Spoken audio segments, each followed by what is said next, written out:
Welcome to Horror on Trial. I'm your host, Alex, and this is actually the first episode. We're going to talk about George A. Romero's Day of the Dead from 1985. If you haven't seen this movie, you should really go watch it, but I'm going to be spoiling a lot even in the intro, so if you have not seen it, this is your warning. Let's talk about it. One of my inspirations for this podcast and why I love zombie movies is because there's so many questions, character decisions, moral conflicts in a zombie setting, and Day of the Dead is no exception. We are in a bunker, so we are set at either the peak, you could even argue downturn, of the zombie apocalypse, where zombies are everywhere, and we have a very small cast of characters trying to work together in a bunker to find either a solution, contact somebody. Basically, their end goal is to get out of the bunker, but they need to get out of the bunker and go somewhere safe. They're trying to find what is the next step. How do you stay alive, not be with the zombies, and also not become one? We'll mention all the characters, but we're going to focus on a few, and we're going to look at their choices throughout this movie. You can reason with yourself or with me, this is just my perspective, of what I think of each choice. Then we're going to talk about who we respect the most, the least, who made the best decision, who made the worst. Was some decision out of sheer panic and distress, or was it calculated? We are going to dive into that today. So join me to talk about George A. Romero's Day of the Dead. This is Horror on Trial. I want it to be good.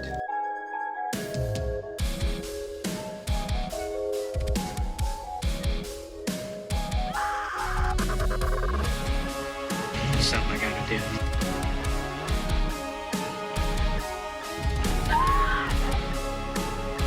We don't know how much it costed yet.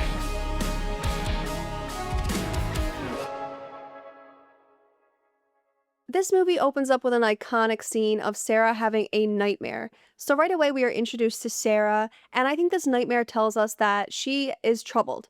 Maybe not outwardly, but definitely subconsciously. I don't know how you wouldn't have nightmares in a zombie apocalypse. It's kind of hard to sleep, but I guess sleeping in a bunker has some safety. But either way, something is on her mind. I just don't even know if the most sanest, controlled person wouldn't have nightmares. When Sarah wakes from her nightmare, we are introduced to a few characters who are in the chopper with her. So this is Sarah, she's a scientist, McDermott, and John. If I'm not saying his name right, I'm sorry, I'm going to pronounce it that way. McDermott. We're going to go with it. They are both kind of to themselves. One flies a chopper, one has to do technology and communications. And then we have Miguel, who is a military man, but he is going through some things, and we learn this pretty quickly. Sarah wants to land the helicopter because she wants to check out what's there. John and McDermott say, this is not what we agreed to, this was not part of the plan. Sit down. Wait a minute, that's not in our contract. We will land, but we will leave without you at the first sign of danger. You can already tell that they only do what they're told, maybe because they don't care enough to go out of their way to do anything, but they do respect Sarah a bit to even consider landing, but they're not willing to risk their lives for her. At least I don't get that impression yet. When they land, we see some iconic zombies come out, but she is looking for people. There is nobody there. When the zombies start to go out, her and Miguel both look at them, and Miguel at this point, he joins her in this mission. He is, seems like he's somewhat stable, even though we see him in the chopper. He looks miserable, but he's doing his job. Miguel takes off, he's ready to get back to the chopper. Sarah lingers on the zombies. I don't know if she's looking at them as if to say, what is going on? Is this reality? Is there really nobody here? If she's just observing, you will see my interpretation as it goes. I think that she is really looking for hope. Visually, if you're paying attention, you'll notice that the chopper isn't big enough for all the characters we'll get introduced to, but this will come back around in the script. When they land the chopper, there's a discussion between Sarah and John, which I think highlights a lot. So John asked, should we fuel up the chopper? We may need to leave. And Sarah says, no, it's too dangerous right now. We're attracting zombies or the undead. Let's just get into the bunker. Already, I think this is a mistake. I think you should fuel it up. If there's a gate there, if you're fairly safe, you may need the chopper in an emergency situation. Or if you even get communication, you have to go. I guess I can understand, but she does seem to try to control the situation. John makes a comment of, what are we even doing here? Why don't we just take the chopper and fly off to an island? And Sarah questions if he could really do that. Could he do that without a second thought? I think John could, and not in a cruel way. I think him and McDermott have kind of already presented that they're not miserable, they're not hopeful, and they're not hopeless. They're really looking at the reality of the situation. They're doing their job, but they're definitely wondering, why are we even doing this? We could just leave, find somewhere safe. Sarah seems to be carrying more weight and responsibility. She's not going to leave people. She wants to follow protocol. She's kind of being hardened and wanting to do her job or push further, but she's having nightmares. So I do think that she is stressed out, or at least subconsciously really concerned. When we were introduced to Miguel, he did look really stressed out, but he did jump into action. He went with Sarah to explore, but then he got his ass back to the chopper. And when we land this time, he is trembling. He looks so unwell. And if you know anything about emergency situations, being a panicker or being in this state is not safe for anybody, not just yourself. Sarah tries to help him, and we start to see how unhinged he really is. He throws a tantrum. She just wants to help him, she's noticing how he feels, and he just loses it. He says that he's not collapsing from stress. We're all collapsing. Everyone is collapsing. We're all collapsing. This whole fucking unit is collapsing, everybody except you. I don't know if half of his panic is also because everybody's acting like this is the new normal, and maybe it's just Sarah he has some resentment towards, but for me, I think he's freaking out about the situation, but he's also freaking out because why isn't anybody else on his level? Why is everybody acting like this is normal? Why is everybody acting like there's still hope? The difference is, his reaction, his emotional reaction, his mental reaction is very dangerous. And that's a really common thing we see in zombie media in general. When you have somebody who acts impulsively in a panic, they get really scared, they just start acting scared, it'll attract zombies, it'll put you in situations, or you'll have to go save them and you get killed yourself. So Miguel is a very common horror character, but in this one, because we have such a small cast and we kind of see his breakdown, we really get to understand how dangerous it is and how many chances they had to remove him from the situation. So now we get into the bunker, and I would say this is where the tension really begins, because when we're introduced to everybody, we start to learn who these people are, how they're working together, and what they feel about each other. As soon as we get into the bunker, Steele, who was one of the military men under Captain Rhodes, which we have not met yet, he says, "We need another military man. Come on, Miguel, we need to go catch zombies." Part of their job is to collect zombies or specimens for the scientific team, which they have this system, but it is very dangerous. Anytime you're near a zombie, of course it's going to be dangerous. And we already see there's not a lot of men down there, not a lot of military personnel to disperse. And they say they need Miguel. We know Miguel's not in a state to do that. Sarah's response to this, before she even mentions, like, don't take Miguel, is she says, "You need more specimens? What is Dr. Logan doing with them?" 2 more? What's Logan doing to them in there? We already see Sarah recognizing that whatever Dr. Logan is doing is not protocol. It is not really what he should be doing. And this already presents the argument that Dr. Logan is putting these people at risk for whatever he's doing. We'll get into that. Then she says, "Miguel needs a break. Like, can you just grab somebody else?" And they say, "There's nobody else. We need him." Miguel has to play a part because they need the manpower, they need the numbers. They're not even communicating or finding other people. You can't just bring more personnel in. So Miguel has to be on the front lines of whatever situation he's in. That is dangerous. And you have to weigh your options. Is it worth having somebody in his state just so you have an extra man? Is it more dangerous to do it with less people or to pull him in? But it all comes back to Dr. Logan needing more specimens. When I first watched this movie, I kind of gave Dr. Logan a free pass. Like, obviously he does some crazy crap that we'll see later, but I kind of gave him a free pass because he was charming and kind of funny, and I liked where his discoveries and exploration took us. But when I was scripting this, because I'm taking my voice notes and watching the movie, I started to understand how problematic he is. Because right away, this situation, they should need more specimens. He should be able to rest. So who do you blame? This is another issue with zombie movies. You're working as a team, but what does that mean? And how well is your team running? She kind of looks at John and McDermott to maybe help the boys out, but they just keep walking. She's visibly frustrated and she jumps on herself. Miguel says there's nothing the matter and jumps on as well. You can already see Miguel does not want his sanity questioned, whether that be because he wants to be a strong man or he just doesn't want to be seen as weak. If it's resentment for Sarah, you can answer that for me because I'm more confused, but there's different moments that I think represent each, but John and McDermott, they're not doing it. This is not their job. They will put their ass on the line, but not when it's not needed. They recognize this is unnecessary. Why would we put ourselves at risk? I have to respect it. I have to respect it. But I also have to respect Sarah. She is trying to help Miguel. I don't know if I can respect Miguel. I think some people would think that he is trying to do his part. He's pushing his limits to help the greater good. I'm telling you, emergency situations, if you're gonna panic, get out of the way. And although I think Sarah is right now mad at John and McDermott, I do have to wonder if she envies them a little bit. She is always going. She's always on a mission. She's always doing something. She feels like she needs to be in control. She needs to have things organized.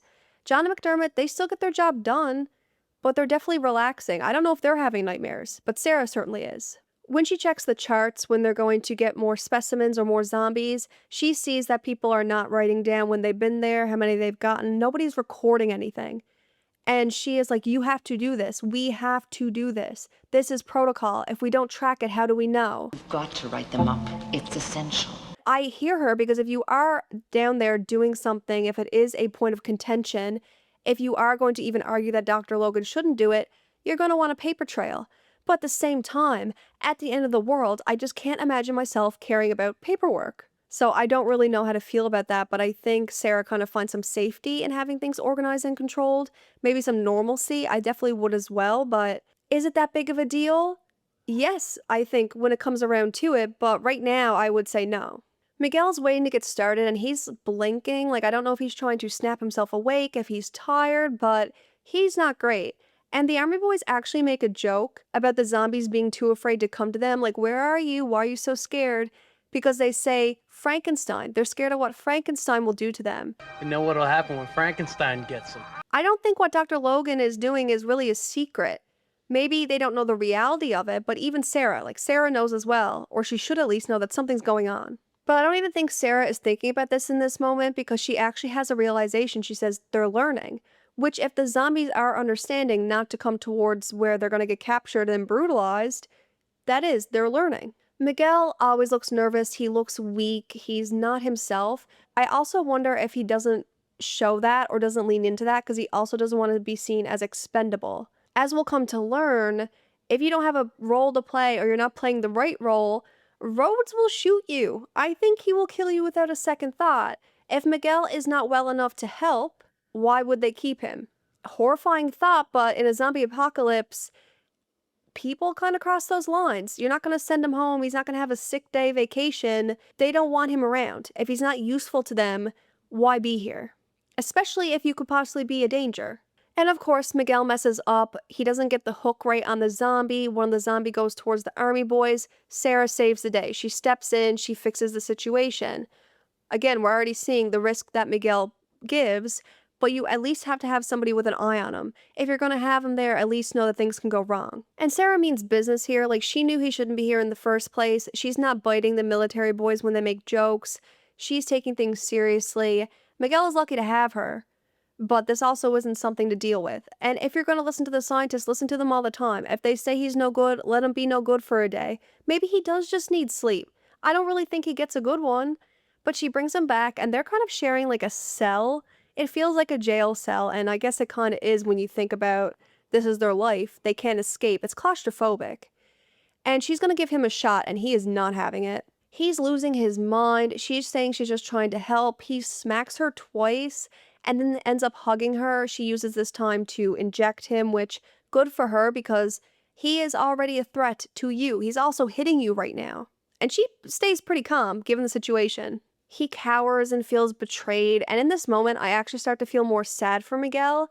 I feel like I was frustrated with him, and I still will be for a lot of this movie, but like I said, he doesn't really have a voice. I don't know if he said, yeah, I need a break, if they would give that to him, or what the consequences would be, and it's a realistic response. People will panic, people will freak out, people will feel this way. He's not strange for feeling like this, and I even think that that is half his issue, is he thinks everybody else is strange for acting normal. But when you have somebody acting like this, it's even in like Night of the Living Dead where we have Barbara, the one from the 60s, of course, because the 90s she's kicking ass. In the 60s, she is frozen with fear. She's almost a zombie herself. I spent a lot of that movie wondering when she was going to just turn. She was just in fear, and I think that representation is important. Not everybody is going to be go, go, go, mission survival. Some people are going to panic. I just feel bad for him because he's not in an environment where that can be helped or protected. Now we meet Captain Rhodes, and Captain Rhodes is a character. I think he is an unforgettable character. I think he is somebody I could close my eyes, I can see every scene he's in. An excellent character, not an excellent leader. One of the lab assistants is asking Rhodes for something, and he says, "You'll work with what you got. If you're not going to show us results, if you're not going to show us what you're doing, just work with what you have." You can see that there's tension. You can see that Rhodes is not convinced that this mission they're on to help the scientific team is useful. He's not seeing results, which wanting results is reasonable, but he's definitely letting it go to his head that he's in that power, that he has the power to say no. And when they say that Major Cooper promised them something, Captain Rhodes said, "Doesn't matter, he's dead. I'm the captain now." I didn't even see that movie. He said, "I'm the captain now." He is going to do what he wants. And if he has to leverage the ease of the operation to see results that he's promised, that's what he's going to do. Captain Rhodes on first watch could not stand him. On this watch, obviously there's still issues with him. We will definitely get to those. But I can't help but think, even if he's going about it the wrong way, he's being a little reasonable. He's being a little reasonable. You have to show him something. You at least have to have some kind of meeting, some show and tell, something. People are depending on you. They're putting their lives at risk for you. Major Cooper is dead probably for this very reason. Show us something. Sarah is trying to build this team mentality because she says, "We're all in this together." We're all in this together. She says, "We're all in this together. We need to work together." Rhodes says, "You need us. We don't need you." Can't we just get You along? need us the way I see it, lady. I'm not so sure we need you at all. Now we're starting to understand where Rhodes is coming from. Not only does he not really understand why they're doing this for them, he thinks that they should be doing their own thing. He does not need them. He doesn't think that they are really going to even deliver those results. But they need them. And as long as they need the military, they're going to be there for them because they have to, not because they want to.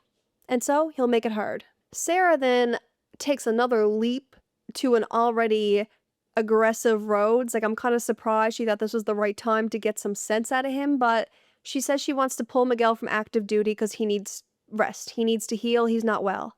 Rhodes says we can't spare him, which again, we see that that is true. And then we see another side of Rhodes. He's making crass jokes, especially towards Sarah as a woman. Sarah doesn't budge. One thing I can say about Sarah, the first time around, I think I respected her control more, but now it kind of seems like a coping mechanism, and there are some things she's complacent in that I'm not happy about, but she can hold her own, okay? She's not pushed around, she's not bullied, she's not scared. Good for her. Rhodes says there's going to be a meeting tonight, tell Dr. Frankenstein. Again, we are already hearing people call him things. They must know something, but I guess the extent of what it is changes things.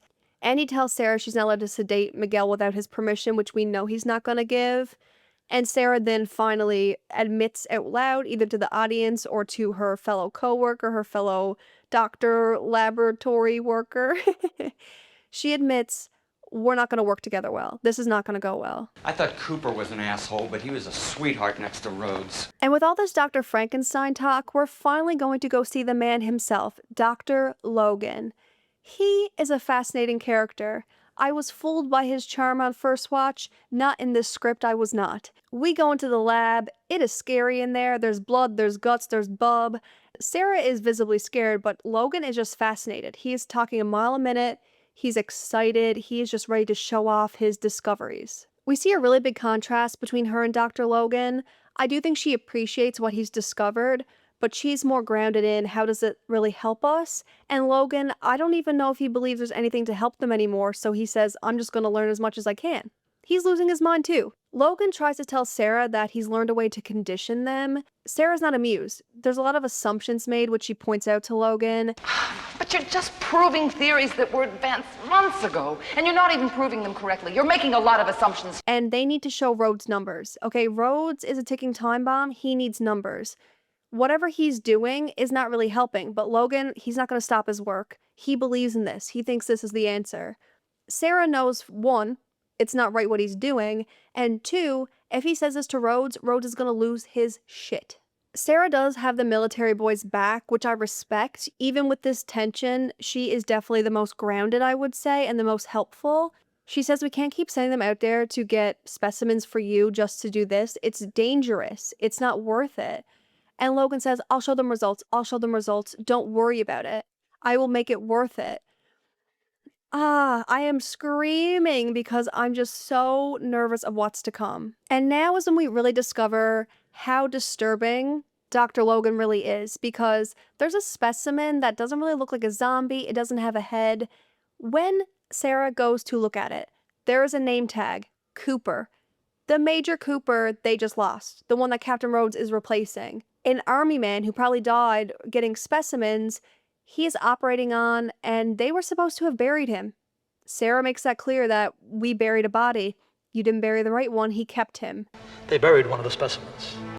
This is bad. But I also don't like Sarah's approach to this.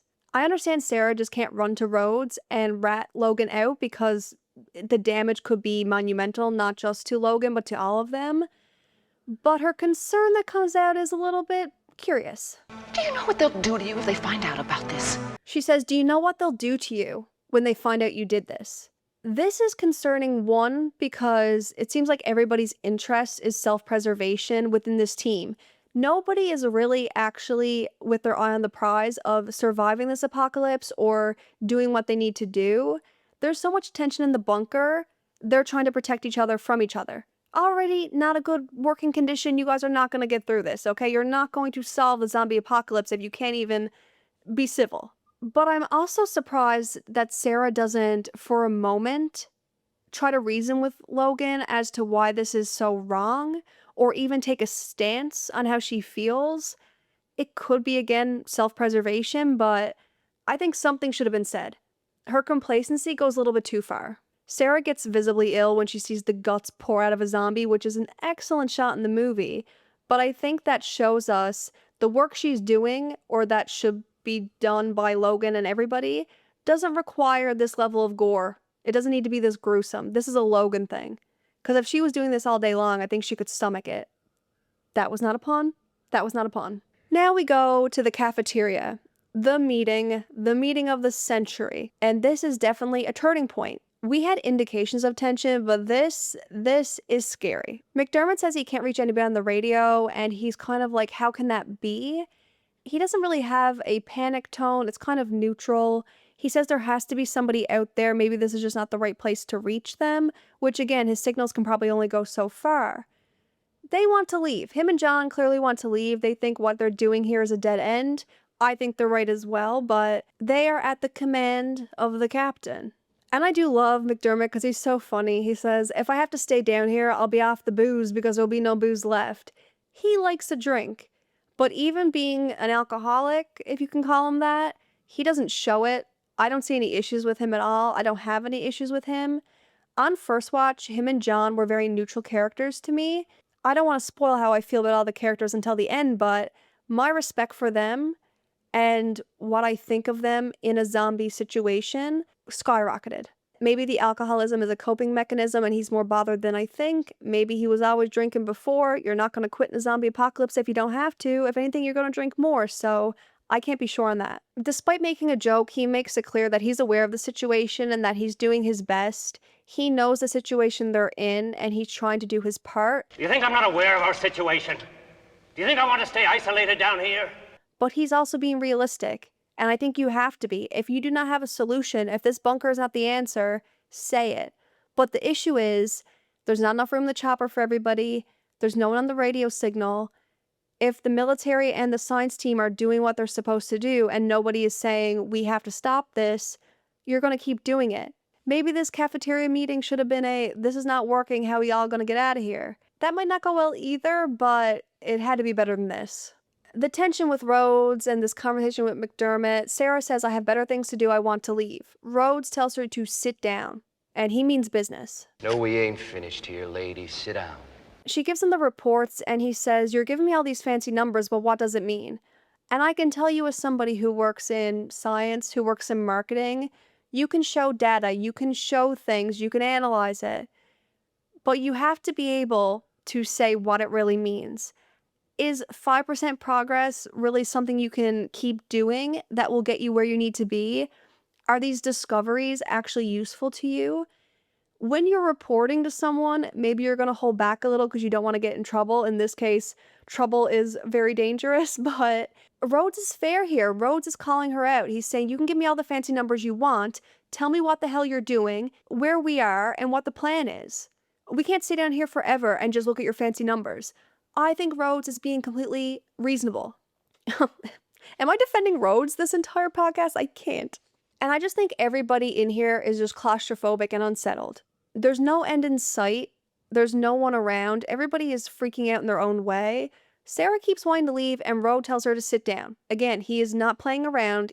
Get your ass in the seat and we find out what he does. Sit down or so help me God, I'll have you shot. He says, if you don't sit down, I'll have you shot. Sarah, I don't know if she was just shocked or also challenging him, but asked him what he just said, and he meant it. He repeated it. He was gonna do it. But not himself, interestingly enough. This is a really big power struggle, because I also don't understand why Sarah won't sit. I'm definitely somebody with an issue with authority, and I push back, especially when somebody is like Rhodes. But when you think about the situation you're in, and if you really step back, think about what you just saw with Logan, think about the risks you're seeing with Miguel and the military boys getting zombies, think about the fact that you produce some numbers, but you don't really actually have anything to show for it, maybe the least you can do is sit down. Is that wrong to say? Is that wrong to think? Ted speaks up and he says, when did this become a military operation? And Captain Rhodes said, once I took over. He is showing that he has the power, and he tells Steele to take out his gun and shoot Sarah or he will shoot him. This is creating a point of no return, but also very interesting that he wasn't going to shoot Sarah himself. He was going to make Steele do it. Is this just to show he has control over the boys? Is this because he wouldn't actually do it himself? And the fact that he, one, is threatening to kill scientists, also threatening to kill men that he doesn't have enough of, apparently, that he's trying to protect. Even if he's trying to make a statement here, it's bad leadership. You're not making the statement you think you're making, and what you're doing isn't helping anybody. I don't know if he's acting out of fear, even though when we get further down, I do think he is. But he's not a good leader. He should not be where he is, okay? He is not handling this the way he should. Should he put the hammer down? Maybe. But not this way. Put the gun down. Down. Don't show it. John gets frustrated with Sarah and tells her to shut up and sit down, which I'm glad somebody said it. And I have to wonder, what is Sarah even standing up for? Again, she knows what Dr. Logan is doing. Why is she choosing this moment to challenge him? What is she standing for? I don't know. But she does sit down. Her ego is not as big as Rhodes. I think we all knew that. But the tension is there, because that just happened. And what breaks up the tension but Dr. Logan? But before Dr. Logan walks in, Rhodes makes a few good points I want to highlight. He says this is a war. Sure, a war with the zombies. Okay. Can you win with firepower? We find out no.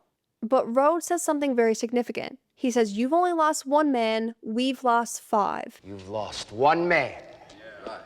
We've lost 5.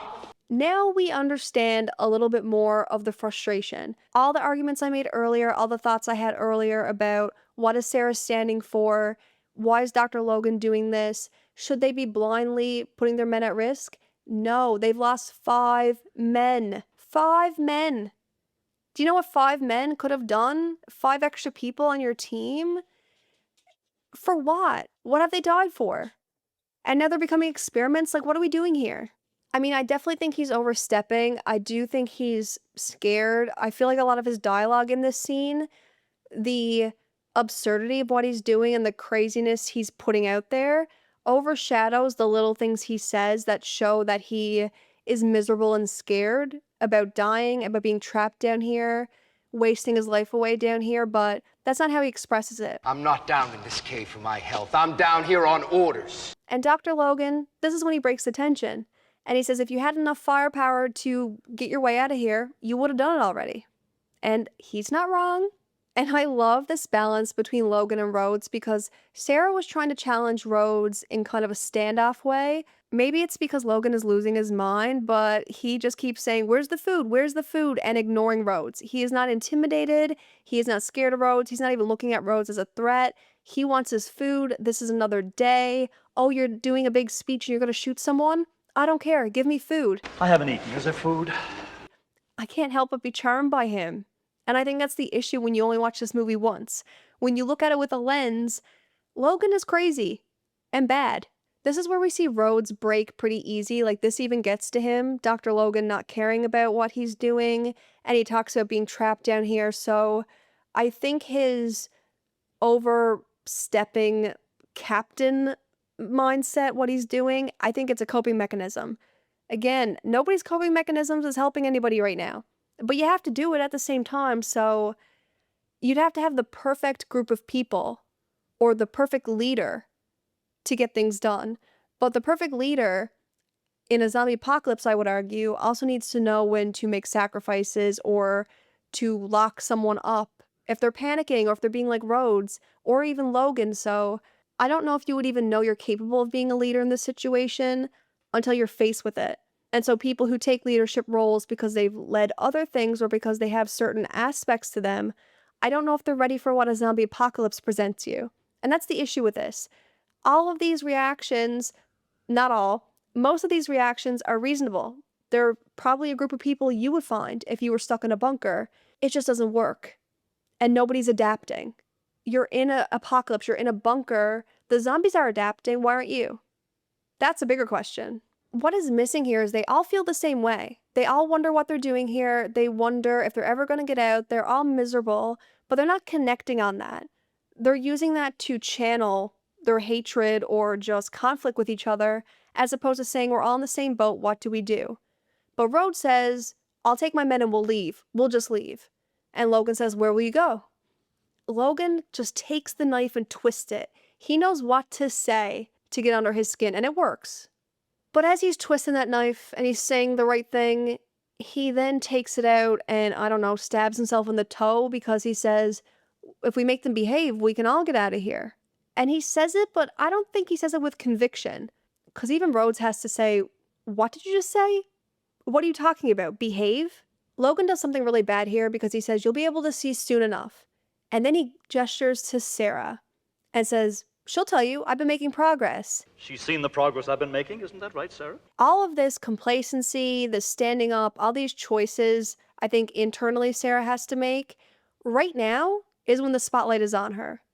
This is a really big choice for her to make, and she has to make it right now. Logan didn't say, oh, we're going to do this together, blah, blah, blah. He put her on the spot, and she had to decide to say, Logan is full of crap, or yeah, he's right. Yes. There's been some progress. Sarah unfortunately doesn't take this moment to actually push back. I wish she would have said that, sure, he's making progress. You don't have to throw him under the bus, even though should you? That's a debate because should you, if Logan was just going to be the man punished? Maybe. But how can you know? With how unstable Rhodes is, that could come back to bite all of you. So I can't completely say I don't see where she's coming from, but she could have tiptoed and said, Logan is making progress, but I think we need to pivot. If we really want to get out of here, this is what we need to do. Because knowing Rhodes, he would say, okay, this is what you're going to do. And then he wouldn't go get more specimens for Logan. What would Logan do without specimens? I think he would crack up, but there was something that could have been said. Sarah does perk up a little because Logan starts running with this and talking about how you'll see, like, I'm going to make so much progress, I'm going to do this. And Sarah stops him and says, this is going to take months, weeks, years. Which is kind of what I argued she could say a moment ago, but I don't think she says it with enough conviction or really stands up. And Logan, like we've seen with Rhodes, he's also going to push Sarah around and say, well, this is what Sarah's working on. That's definitely going to take this long. If we can do what I'm doing, we can scale it. It'll be faster. He knows how to appeal to people, unfortunately. And I think Sarah missed her chance to make them disregard what he was saying. I think she had an opportunity here. I don't think she's without blame. Logan says they don't have enough lab equipment for what they need to do. McDermott doesn't have enough of the radio equipment. And the military is running out of ammunition. They're kind of all screwed. And I have to wonder why nobody is saying let's leave. Maybe it's because the chopper can't take all of them and they for some reason think that We can't do multiple trips. And I mean, it is risky to do multiple trips, but you could try to plan something. Maybe they feel safer there. Maybe they all kind of understand there is no hope. Like Sarah says she thinks there's people in Washington, but if you went to Washington and there wasn't anybody, then what? If you have to face the reality, sometimes it's safer not to do it at all. And I have to wonder if some people are kind of thinking like that. Rhodes offers Logan a little more time, but not much. There's no real timeline there. It's just, I guess, however Rhodes wakes up tomorrow, which is not a great feeling to have. When we're clearing up from this chat after the biggest point of contention, John is actually trying not to laugh. You can tell that he knows that these people are not talking out of sanity.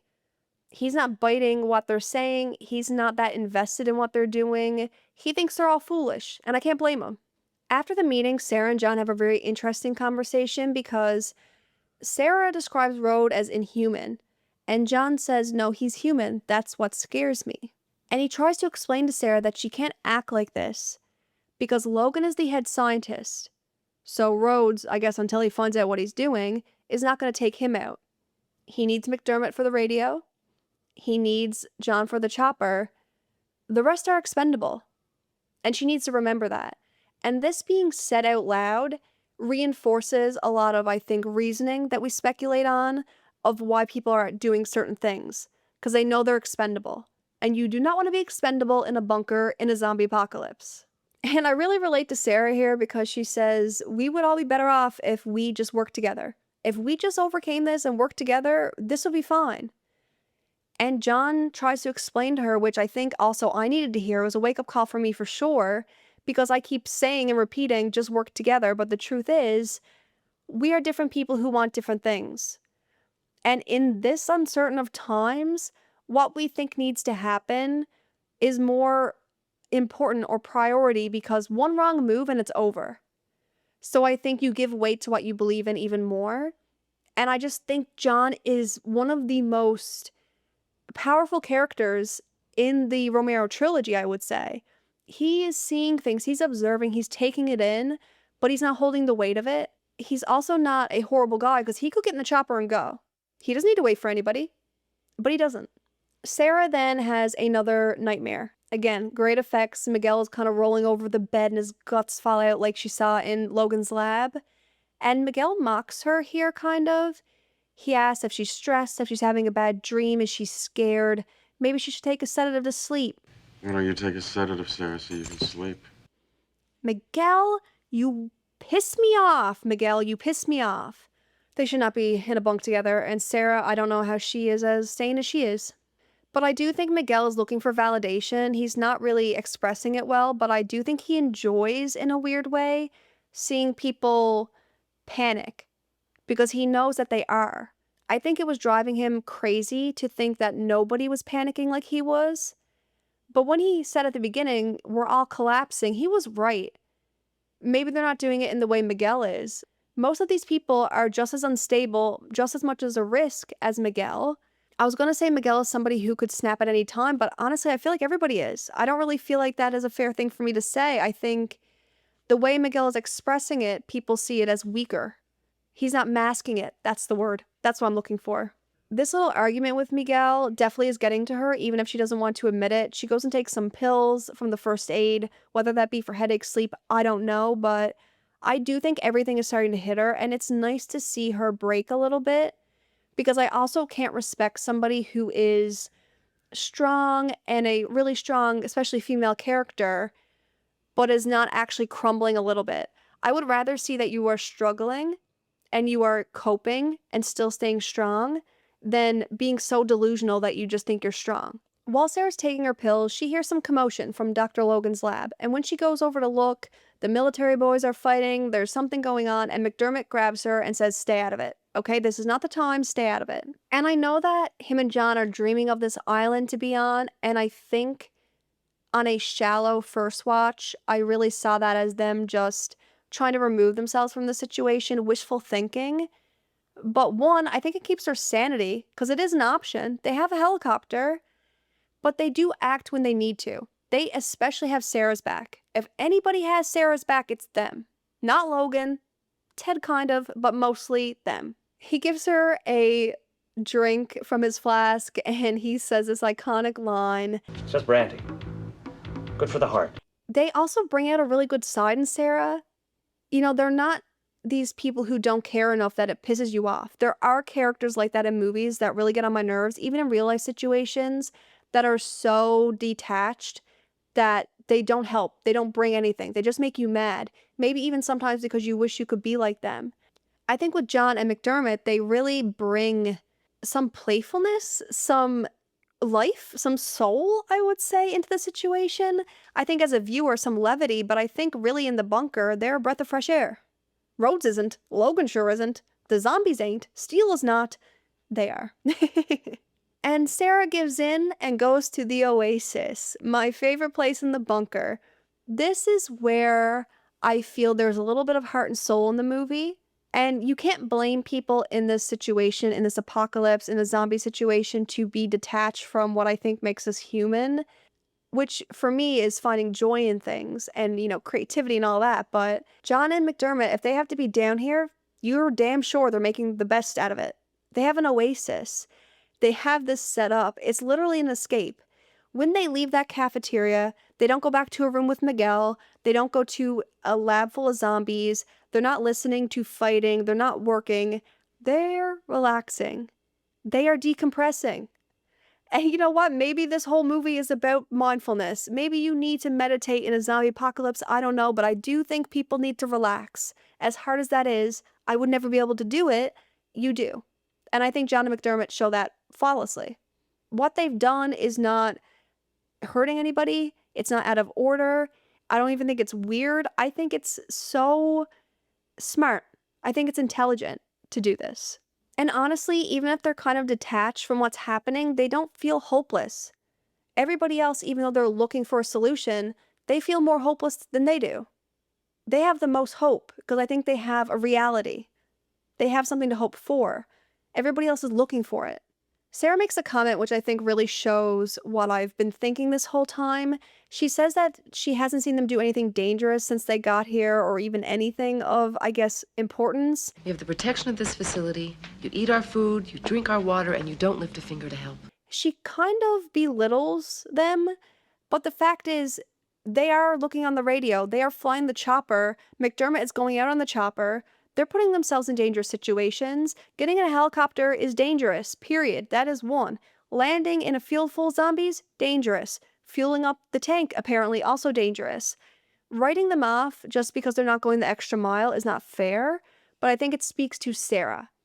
And I do think she will learn that she's wrong, but she is frustrated with them. She wants them to do more, but what should they do? What could they actually do? John is pushing back on Sarah. He definitely wants to know what her issue is. I really don't like Sarah in this moment, but I think as a character, it's good to see.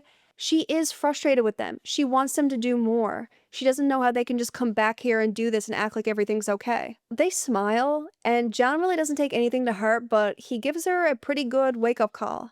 We don't believe in what you're doing here, Sarah. He says, we don't really believe in what you're doing here.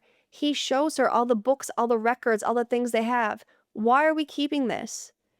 And I think Sarah needs to understand that holding on to the world you knew before is not realistic. This record keeping, trying to keep memories alive, you can't do it all. And not all of it should be done. There are things that should take a back seat, and I think that's the biggest issue with this group is nobody's prioritizing, nobody's agreeing. They're looking for an answer and they don't even know if it's there. And John says the line that changes everything for Sarah and me. This is a great big 14-mile tombstone! They're in a tombstone. They're at a dead end. What they're doing, they just need to admit this is not it. So what do we do? And the fact is, if you don't admit that or do something about it, whoever else realizes first will. And that happens, and it does not end well. For most. Thing with Sarah and the records and all this stuff, though, I think is debatable because if people were keeping records, if there was a paper trail, Logan probably could have been stopped sooner. She could have had something to stand on against Logan. Something could have helped. I do believe that. So I don't think she's completely wrong in doing something like she's on a mission, protocol. I don't think there's anything wrong with that. But I do think you need to be able to be flexible, and that's like anything. And John says, it's not our job to figure it all out. We're wasting time, and time is all we have left. Zombie movies are so interesting because sometimes you need to have the will to live, the will to survive, the will to protect, the will to love. There is a lot of will that you need to have. Is it okay to say we're in a losing battle? Why don't we just go enjoy our last few days, survive as long as we can on an island? Is that so wrong? It's hard to say because what if they did? What if Sarah did find the answer? What if they were this close? It's hard to make that call. But do you also need to take that weight? Do you have to save the world? I don't know. I don't know what I would do. Sarah echoes even my own feelings there because she says, if I don't, who will? What I'm doing. That's all there's left to do. If you're waiting on someone else to solve the problem, I'm a big believer. You want something done right, you do it yourself. So I can't blame her for saying this or feeling this way. Is there a point where you say, if I don't do it, who will, but admitting that you can't? Have they reached that line? Maybe she can do it, but not here. That's something else you're allowed to express. Maybe you can do it, but not with Logan, not with Rhodes. You can believe that. But I really think she is just tunnel vision on doing something to not only save the world, get rid of the zombies, save themselves, but avoid the conflict that is brewing. But she is not strong enough to do that. Now we return to the Dr. Logan and his experiments, and they are something. They are trying to feed these captive zombies, these zombies he's trying to make behave, some kind of treats, some beef treats, but Logan says they're not working. On second watch, I was like, there's so many hints. There's so many hints that he's feeding them something, but you don't really pick it up right away. I feel like everybody's distracted, and that's why Logan gets away with a lot of it, but at the same time, in a bunker all day long, nobody's spying? I would spy. Logan is doing, is it Pavlov training? You know what I'm talking about, the dog bell. Or even, was it a rat ringing a bell that wanted food? Something like that. That's what he's doing with the zombies. He's conditioning them. And he turns off the light on a zombie that's not behaving, and it does look sad. It kind of expresses sadness, so he is onto something. But does that matter? And at what cost? That's the biggest question I like to echo in Horror on Trial. All these decisions, at what cost? We meet Bub. I love Bub. And I love Dr. Logan for giving me Bub, and maybe that's why I can overlook his crimes against humanity for that, but Bub is interesting, and there is a lot to learn from him. Bub has come a long way. He's come a very, very long way, and Logan is proud of him. Logan, for some reason, I didn't think he reached mad scientist behavior until we get later in this when he's feeding something to the zombies, but I'm starting to realize he was mad scientist right at the beginning. We met him, he was already crossed that line. If he was ever sane, who knows? Again, it just goes to show that somebody should be not only paying attention, but speaking up or doing something about it. That could be you. He could be experimenting on you next. He does not give a crap. He cares about Bub. And I care about Bub. But is Bub the answer? Is Bub more deserving than the people? How much weight do you give a zombie? Because it's like Bub's soul's kind of coming back. Bub is still human? Is he equal to us? I can't answer that question, but I do think it explores that. Logan kind of echoes that. Are they alive? Are they dead? That's the question, isn't it? Well, is he alive or dead? Well, that's the question these days, isn't it? And it is. And it's hard to say. They're undead. What does that mean? Are you no longer you? If you look like you, but you died and came back to life? Zombies have different levels, so it's hard to say. But what I like about this scene, Logan says, it's not what Bub is doing, it's what he's not doing. Because we are so distracted with Bub looking through a book, shaving his face, when he listens to music. What we're forgetting is he's not trying to eat them. He's not trying to attack them. That is important. That could be helpful. But could it scale? Is it trustworthy? Is it reasonable? Is Logan onto something and he just did it wrong? Sometimes I wonder. Sometimes I wonder. This is when Captain Rhodes comes in and he sees Bub and he pulls that gun. He is ready to shoot him. And Logan says, calm down, let me show you. You can see what I'm working on. We just saw Sarah having this look of fascination in her eyes. Rhodes does not have that. He is disgusted, he is disturbed, he is in fear this entire interaction with Bub. He does not trust them. He does not see them as human. He does not see them as intelligent. He sees them as something that needs to die, period. That's probably a flaw in Rhodes. Maybe if he was a little bit more open, that he could learn something, but he's not going to. He does not want to become one of them, and he does not want to be eaten by them. But definitely, I can tell he does not want to be one of them. And I think that could be something that scares him the most, and probably a lot of people in zombie situations. You can see yourself in that. You know, I see a werewolf, I don't see myself in that, but a zombie, that could be me. A werewolf, I guess, too, but I wouldn't, you know what I'm saying. Bub salutes Rhodes, and Rhodes looks scared at first, but then, he puts on his, I'm a tough guy, and I'm mad, and says, what, you expect me to salute this walking pile of pus? You could. Why not have a bit of fun? Relax, take a load off. I love having Rhodes and Dr. Logan in the same scenes together because Rhodes is outwardly dark and evil and bad. And Logan is not. Outwardly, he's charming. He's fascinating. He's smart. He's calm but fun. Like in an erratic sort of way, but not in an alarming way. And I think that really distracts you sometimes from the reality of how dark Dr. Logan really is. Logan now wants to do a demonstration. And he does that by giving Bub an empty pistol. He empties it at least. But if you were trying to control them, should you give them guns? I don't know, but I also don't think this is a good way to show to Rhodes that you are getting them to behave, because Bub is like, I could do this right now.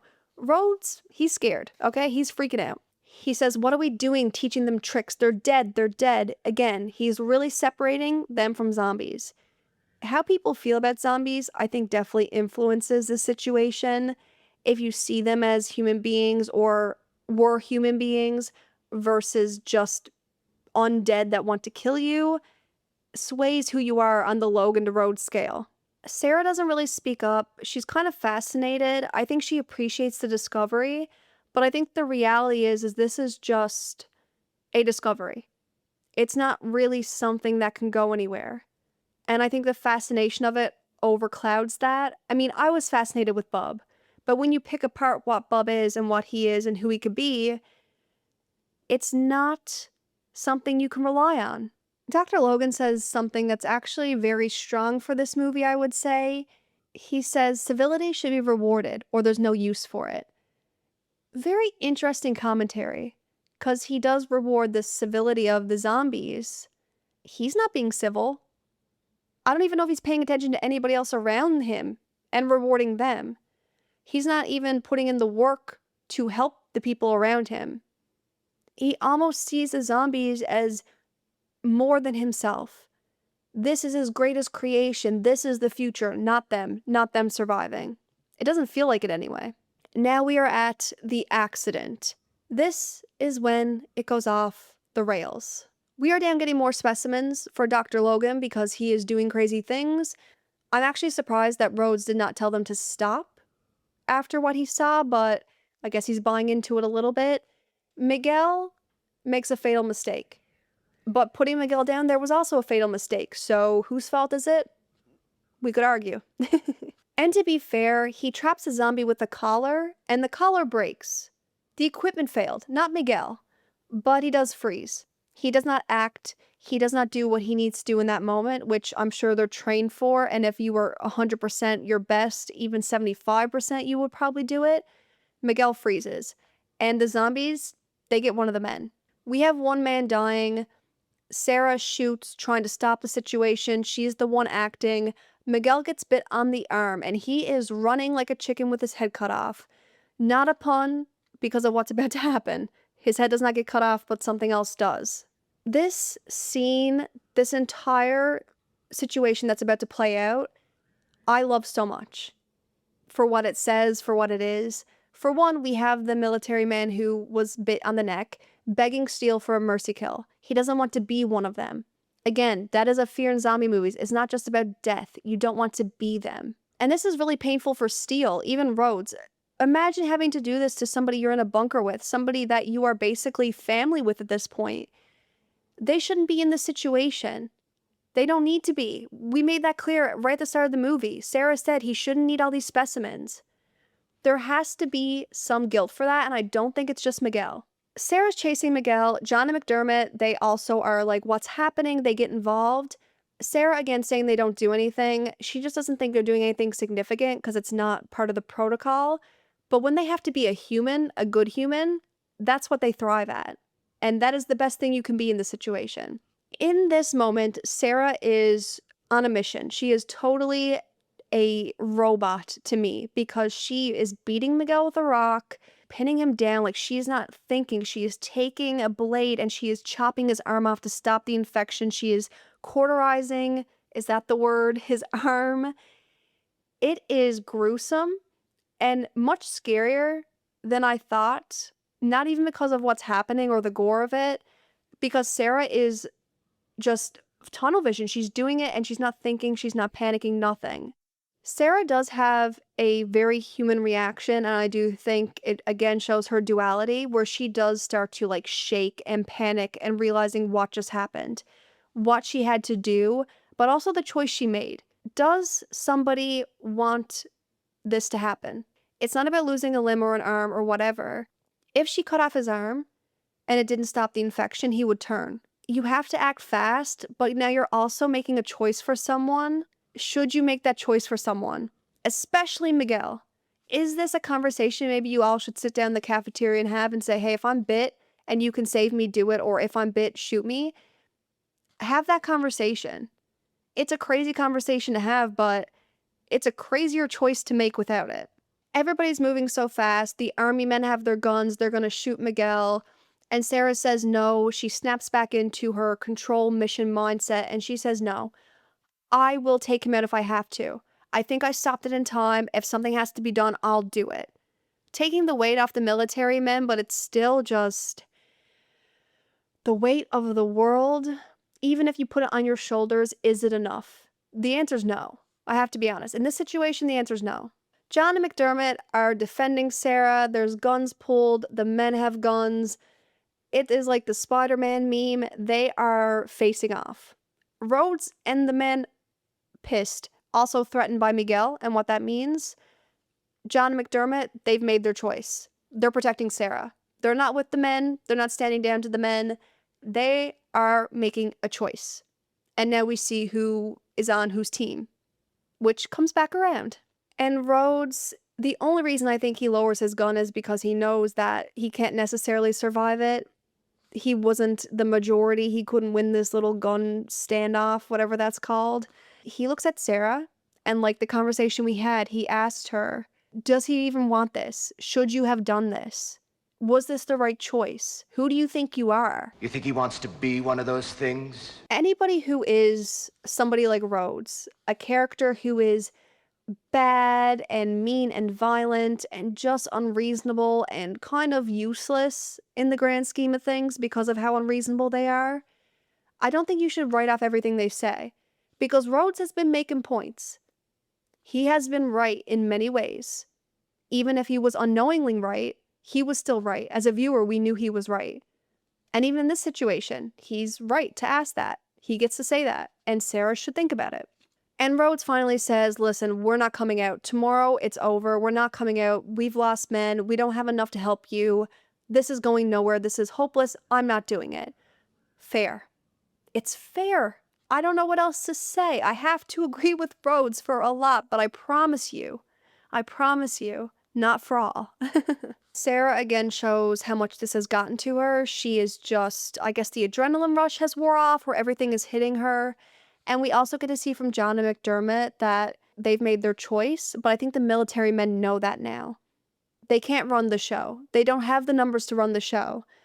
But they do have the guns, and they do have the violence that unfortunately can put them in charge. And this is a note that I made personally. You don't have to agree with this, but I do think that part of the reason Sarah saved Miguel was her holding on to hope. I don't think she could just give up. I don't think she could just let him give up.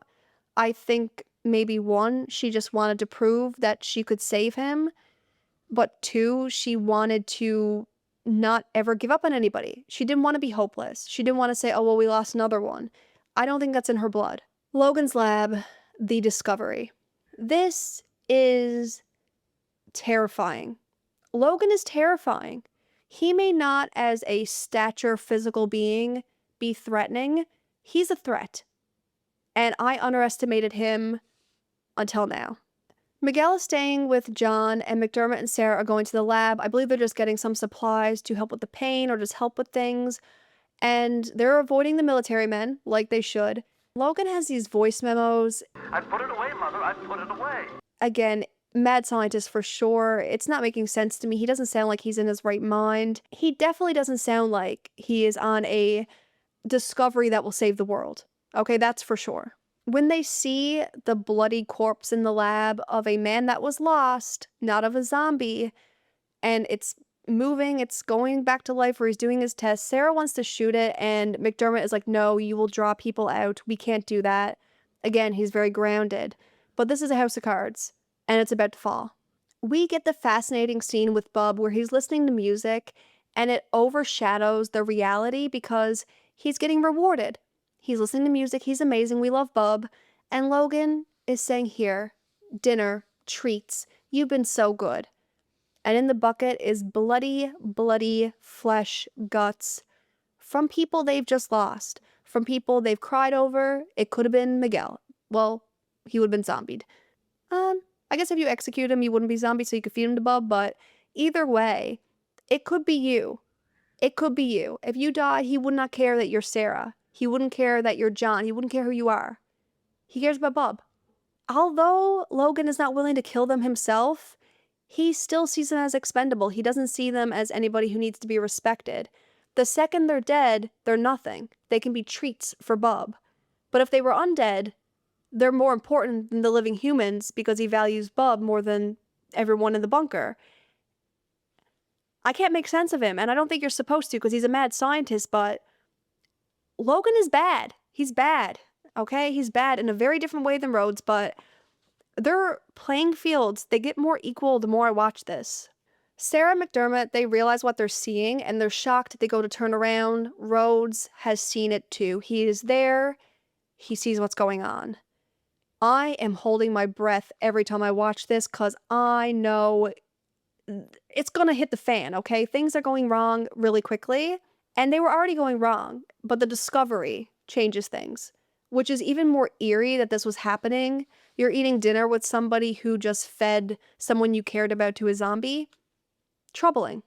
Rhodes is angry, but he also looks scared. He keeps saying, what are you giving them? What are you feeding him? And we learn with them, although we could put 2 and 2 together, what he was feeding them. Rhodes looks really hopeless in this moment. He looks defeated. My first watch, I thought Rhodes was just an angry, power-hungry man, but I think he is also troubled. Not that that excuses anything, but I think for his character, it just gives him a richer character to play with. He's not just evil and bad. He is hopeless and unfortunately goes about it in the wrong way. Like most of them here. Nobody's doing a good job at this rate. John is worried. He hears things happening. He knows something's happening. He grabs his gun to go. Miguel is now waking up and alone. This will not end well either. Rhodes kills Logan. Logan is dead. And now he's taken Sarah and Ted, and he is bringing them to where they capture the zombies to basically leave them for dead. To give them a chance, he puts them in the traps, even though if you really just wanted to release them to run, you should have just did that. Let them out of the bunker and go. There is something sadistic about this. And Sarah and Ted, they don't get the blame that Logan does, and obviously, or at least obvious to me based on Sarah's reaction, she didn't realize the weight or how crazy things have gotten with Logan. But how much did they know? Should they have stepped in earlier? Yes. The answer is yes. I don't think that they deserve the fate that Logan does, but to act innocent, I think is wrong. And John, who is catching up, getting up to speed with them, Rhodes says, if you don't drop your gun, I'm going to shoot Ted. And McDermott is like, don't question him. He just killed Logan in cold blood. Rhodes corrects him, because he's not a cold-blooded killer, he says. I killed him because he's a butcher. He butchered my men. I mean, fair. Could you really? Logan is bad. Would you do the same in a zombie apocalypse, obviously? In this world, in Day of the Dead, would you have spared Logan? Would you use supplies on him? Would you trust him? Would you walk around with him? I don't think so. I don't. Rhodes then starts his master plan. John is to take him and his men on the chopper out of here, leave the rest. This should be a good offer for John because he gets to survive, but John has morals. He cares about these people. He's not going to leave them behind. Rhodes doesn't care. And he shows he doesn't care. He shoots Ted. I couldn't believe it. Honestly, I couldn't believe it. That's when I said, shit, Rhodes is bad. Rhodes went from angry, power-hungry, I'll talk, I'll bark, no bite. Even though he did bite with Logan, you could kind of understand that. This is bite, this is bite, this is bad. Okay, this is bad. He might not be a mad scientist, but he's a mad captain. You know, he's mad in his own way. We're all a little mad here. Sarah is screaming. She's losing it like you would be. I would be. She is terrified. The reality of the situation is terrifying. You're not even thinking about zombies. That's another thing I love about zombie movies. Would you choose the zombie or the man? I don't know. I wouldn't choose Rhodes.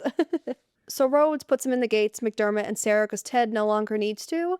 I'm going to feed you to the zombies. Is this revenge? Is this his mad captain, mad scientist arc? I think so. Like I said, just release them into the caves. Rhodes is really trying to get away with this, but John realizes he has a leg to stand on. They can't fly the chopper. They need John. They're not going to kill John. They may hurt him, but they're not going to kill him. So he tries to bargain. If you let them go, give them a chance, I will take you. He's offering him a chance, and Rhodes should take it, but his brain is gone. Okay, for the rest of this movie, Rhodes is, I don't know what's going on with him. He's cracked. Sarah McDermott's very grounded, even though he's taking a drink because he's panicking, but Sarah has a plan. She always has a plan. One thing about her is she is going to fight. So I do think they have a chance, and I think they're a good pairing. Rhodes decides, we're going to show John we mean business, and we're going to beat him up. He's not going to win, we're going to beat him up, but we can't kill him. But you're stupid because one wrong hit, if he falls and hits his head the wrong way, he's dead. You are not acting in an intelligent way. You are being stupid. It's out of anger, it's out of vengeance, whatever it is, it's not smart. And it's not helpful. But luckily, John survives. But Miguel, he's doing something that's going to ruin your plan anyway. Because you didn't stop and think, Captain. And even though Miguel is the poster boy for panic, I think Rhodes is also now showing you what panic can look like when you have a little power and you have a little violence in you. Miguel was violent, but I don't think he had enough power to do what Rhodes would do. Even though Miguel's about to do something catastrophically worse, I would say. But Rhodes, he's panicking. He is a representation of panic. It just happened to him later. Or it escalated later. And this is one of the 2 points we're going to do witness testimony on soon, is Miguel's actions in this moment. Because Miguel, while all this is going on, somehow decides, or has already decided, or has thought this through, jams the elevator outside of the bunker, takes the control with him, opens up the gate, lets the zombies eat him, and presses the button before he dies, or before he's eaten, to release zombies into the bunker. And does he know where everybody is? Does he know what he's putting at risk? We'll dive into that in a little bit, because this is a point of I can't tell who he thought he was hurting, protecting, doing. I can't see this being pure panic. It's so calculated. Could you really panic and pull off a plan this flawlessly? I don't know. If you want to sacrifice yourself, wouldn't you just do that? Even if you wanted people to pay for the panic you're in or the situation you're in. Was he this sane to do this? It's crazy to me. John takes the chance of a century because he saw Rhodes kill Ted. Rhodes means business. But John tackles him, gets his guns, and I'm kind of shocked that he does not shoot Rhodes. Yes, the morality may say you don't want to be a killer, you don't want to be a murderer. I think in a zombie situation, in a lot of horror movies, people fail to do this. Even I just read a book, and the whole thing happened because the main character wouldn't do what needed to be done. If you are letting a villain live, somebody who has already done damage, who can come after you, who is a risk to you, a risk to your survival, especially to other people's survival, and you had the chance to do it, in a horror movie, you should do it. The cost of your choice? You are lucky that Miguel released the zombies, really. Because if you didn't, you think they wouldn't catch you? They had those little golf cart things. They had more guns. They would have got you. You would not get out on the helicopter. You took a big chance here for your morals. But like in zombie movies, sometimes you have to change the moral standing. So John is able to now, with guns in hand, chase after Sarah and McDermott. And Rhodes and his knocked out friends wake up and they realize they have no guns. And John is gone. They are panicking. And so they go to leave the bunker. John coming to save them, I just respect John so much. He is a hero. He took a chance. Even though I think he should have got rid of Rhodes in that moment, I do think he is so respectable. I think he is the savior. Because also, even if McDermott and Sarah get out of this tunnel, where do they go? They can't fly the chopper. So the military men get to the elevator and they are going to leave. They're trying to use it and they realize somebody messed with the button. And Miguel's plan has worked. The elevator comes down and the zombies come down with it. And they have a choice now. Stick together to fight this. Like they said, you know, we have ammunition. Let's get them. Rhodes' plan all along was shoot your way out. Rhodes makes himself the biggest hypocrite in this entire movie. He abandons them. There's a cart. There's room for your friends. They were right behind you. Rhodes jumps on, gives it the gas, and he runs. He's locking doors. He's running away. Zombies are tearing your men apart. They're tearing their heads off. They're eating their guts. Your men have to make decisions like taking their own lives because they don't want to be a zombie. You left them. How are you better than Logan? How are you better than Logan? Tell me. Because you acted like you killed Logan because he disrespected or he did harm to your men. You knew what you were doing. You left them. You are a hypocrite. Everything you stood for, all the tension you caused, everything you stood for means nothing. And this is what I'm saying. Can I understand some of Rhodes? Yes. But Rhodes deserves a good telling off. He deserves to be told that he is nothing. He is not a captain. He's not a strong man. He's not respectable. He doesn't even have a leg to stand on. He wanted to get out. He wanted to get out, and he needed the manpower to make sure that could happen for him. That's all it was. That's all it was. He doesn't care about his men. He doesn't care about the military. He doesn't care about the mission. He cares about Rhodes. So, Rhodes, choke on him. I do love the contrast of the military men now splitting up and John, McDermott, and Sarah staying together, because it just goes to show they weren't all talk like, oh, we need to protect each other. We are this team. We need to be this. Rhodes was, but he didn't mean it. It's about actions, not talking. Don't believe people, what they say. Let them show you, especially in a zombie bunker. So as our trio is escaping and the military men are being ripped to bits and we are seeing zombies in costume, Rhodes is standing off with Bub. Bub has a gun because he sees what was done to Dr. Logan and he feels it. So it is interesting to see that Dr. Logan was right, but did it matter? We could still ask, what does it matter? What was the cost of his discovery? And, well, I guess maybe it did do something because Bub, he helped get the comeuppance. He was shooting at Rhodes. Rhodes had to face not only a zombie, but a zombie who knew what it was doing to him. That has to be his greatest fear. And as Rhodes is gracefully ripped apart, getting what he deserves, he is screaming, choke on them, choke on them. Choke on them! Again, he's not crying, he's not asking for help. I guess this is just what he does. And everybody was a little bit predictable in this movie besides Miguel, and I thought it was because he was a panicker, but I think he was just a wild card. Even in the groups of the people who were connected, he was the most disconnected. And I feel like a wild card in the group may be worse than somebody who panics. When you don't know who they stand for, what they stand for, what they're doing, if they even care what they're doing, if they even care about themselves, I feel like that's pretty dangerous. But we see McDermott, John, and Sarah escape. And first we don't think they are because we get a little fake out with a dream, so Sarah's still troubled. But they are on a beach, they found their oasis. And Sarah is still keeping a calendar. She needs a little bit of order, and you know what? I think she deserves that.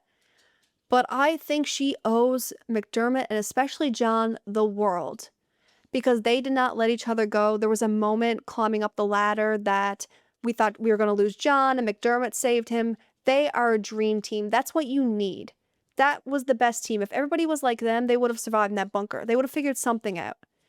But now they're making the most of the time that they have. So for the witness testimony, which is when I bring in my community, whether you're on Somewhere in October or Horror on Trial, I bring in your testimony. And the two biggest questions I had were to do, and this is before my final thoughts, to do with Miguel and the choice he made, and who you think is the worst in this bunker. Who was actually the villain of this story? Because like I said, we had a lot of problematic people. And I do think Logan is up there. But for Miguel, do you think what he did was calculated? Do you think it was impulsive? Do you think he heard the commotion and this was an effort to save them? Do you think he could have known he was sacrificing himself for them to get free? Because they did. They're on their Oasis. But did he know that? Brett D says, I think a combination of hopelessness and the direction their unit had gone once Rhodes took over was weighing on him. I think the idea of ending things was likely on his mind for a while, but the choice to be the decider of everyone else's fate was an impulsive F you to the rest of them. I believe this too. I think he must have had some thoughts about this. He must have been thinking about this a bit. But the fact that there are multiple times where he is saying, we're all collapsing, you're collapsing. He's trying to show people that they are in the same boat with him, that he's not the crazy one. So I wouldn't be surprised if he wanted to damn everybody, if that was his choice. Dirk Diggler says he gave up and decided to give up on their behalf too. I don't think he planned it with malice. I think he lost his mind and thought everyone was doomed anyway. In his state of mind, he probably thought he was doing an act of mercy by putting everybody out of their misery. This I half agree with, because I do agree that he was thinking that let's just get this over with kind of mindset. And it really surprised me he didn't just remove himself from the situation. You know what I'm saying? He made this choice kind of an annihilation, and I'm very curious of why he did that. And my thoughts on Miguel are he must have thought this through. It was a calculated plan. He had to make sure that they could not open the bunker before he was ready. He had to time the zombies getting to him. He had to be ready to press the button. There was a lot that went into that. He must have been thinking about it, and he's had a lot of time to plan these things. And maybe that's what a crazy mind would do to you. But I don't think he ever did it in a way where he was aware of who was down there and what he was putting at risk. I think it was, everybody, this is reality. I think he just set the bomb off. When I asked my community what they thought or who they thought was the most despicable, everybody said Rhodes. Everybody saw him as either a figure of toxic masculinity, of a leader with too much power, a violent leader, a violent man, a selfish man. And I think you're right about all of it. But I would, like I've been echoing, I would love to put emphasis on Logan and really talk about how connected they are. And I didn't talk about Steele a lot in my script because I didn't focus on him as a character. But when I talked about Sarah and her complacency, Steele and the army men are just as complacent. If I'm going to give them a pass because they're afraid of Rhodes or they're doing it for their team, you kind of have to do the same for Sarah and Ted. I don't think McDermott and John really knew what was going on, so they're kind of outside of the situation, but nobody spoke up. Nobody took a chance. Nobody did what needed to be done. We let people run the show. Logan ran the science. He wasn't doing a good job. Rhodes ran the bunker. He was doing a horrible job. And neither of them stood up for anything that was of value for human life or for the bunker or for survival. Rhodes wanted to get out himself, period. He did not care who he lost. He did not care how he did it. He wanted to get out. But he needed people to help him get there. That's the only reason he was standing up for anything. And then we have Logan. He wasn't trying to save them. He wasn't finding a solution. He was playing. This was his playground. He was getting unlimited specimens. He had unlimited food for his specimens, his trainees. I agree that Rhodes is the worst. On a tier list, Rhodes would be the most evil. But if you rewatch this movie or you're listening to me and you're thinking about Logan, I asked you to think a little bit more if you were also fooled by his charm, by his quirkiness. And yes, he went mad. He's a mad scientist. Miguel went mad, but so did Rhodes. And so when we look at this bunker and we look at the morals and we look at what we think should have happened, obviously we wanted them all to work together. That wasn't going to happen. I think the biggest cost of everybody's choice was survival. I don't think John and McDermott and Sarah have a long time to live. I feel like complacency, quietness, sticking to the protocol, sticking to what you're told. Nobody's speaking up and saying, hey, this is the situation. We're not going to find a solution. Let's regroup, let's adapt, let's change. That cost them everything. But I think Rhodes is most punishable in this case. I think the cost of his choices in total cause chaos, disarray. Logan's choices cause other people to be victims or to be in danger. And everybody is a little bit at fault. But I think John and McDermott, and for some reason in my heart, especially John, are the saviors of this story. On the first few watches, I think I was led to believe Sarah was the star of this story, but I really think it's John. So let me know what you think. Let me know how I can improve these videos. If you want a debrief where I break down each question and my hot takes or opinions, that will be on Patreon. And I will see you in the next one for American Werewolf in London.